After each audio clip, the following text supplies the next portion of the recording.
Panibagong kaalaman, panibagong tutorial po ang ating ibabahagi sa inyo. Tatlong bagay ang share ko sa inyo ngayon na kung saan makakatulong para mabigyan tayo ng pagkakataon na ma-monetize sa anumang tools dito kay Facebook, especially sa ads on Reels at sa in-stream ads. Ito po ay mismo natuklasan ko at napansin ko rin po sa aking page na mayroon po akong nilagay na character dito na bawal pala talaga. Okay? So kung gusto nyong malaman kung ano yung ibig sabihin ko dito, kung ano yung tinutukoy ko, panoorin nyo lang itong video ito para malaman nyo at maging aware din kayo. At kung mayroon man ito sa mga NIM account niyo, i-edit nyo po. Okay? So ano ba tong tatlong bagay na kailangan nyong malaman? Hinighlight ko ito. Actually marami siya, pero hinighlight ko tong tatlong ito kasi ito talaga yung madalas kong nakikita sa mga account, sa mga content creator, na kung saan magiging dahilan na hindi talaga tayo maa-approve sa ating mga account yan. Una, ang paggamit ng symbol.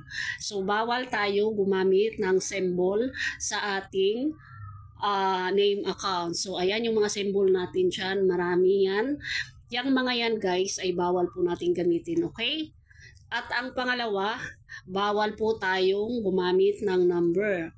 So mayroon pong mga content creator na ang kanilang mga account ay may mga number na nakalagay dito. So bawal po ito. Magiging dahilan po ito na hindi kayo mabigyan ng chance dito kung mayroong nakalagay na number. Halimbawa po itong aking account. Kasi itong akin talaga account is profile ko ito. So Annabel de Brasas po yung nakalagay. Ngayon kung halimbawa lalagyan natin ng 2.0, 1.0 sa bandang dulo, hindi po siya pwede. Okay? So at ang pangatlo na bawal, yung nakakapitalize po lahat ng pangalan natin. Halimbawa, itong pangalan ko, ganyan, nakakapitalize siya lahat. Puro big letters, bawal po siya. Okay? So, bakit ko ito na-share sa inyo? Dahil ito mismo nabasa ko at nakita ko sa creator support. Dahil naghahagilap talaga tayo guys kung ano yung mga information na importante na ma-share ko sa inyo para makatulong din po ako. Halimbawa po dito sa aking page account na Bell Style. Ganyan po yung aking name account dyan. So, hindi po siya pwede. Ang kailangan kong gawin dyan is tanggalin ko po yung symbol na nakalagay. Okay? Kung mayroon kayong mga ganyan, any kind of symbol, so tanggalin nyo yan. Ngayon, kung gumamit din po kayo ng number sa inyong name account, marami akong napanood, marami akong nakita.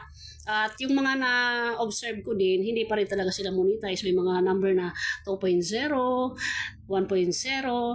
hindi pa rin ito sila monetize. Okay?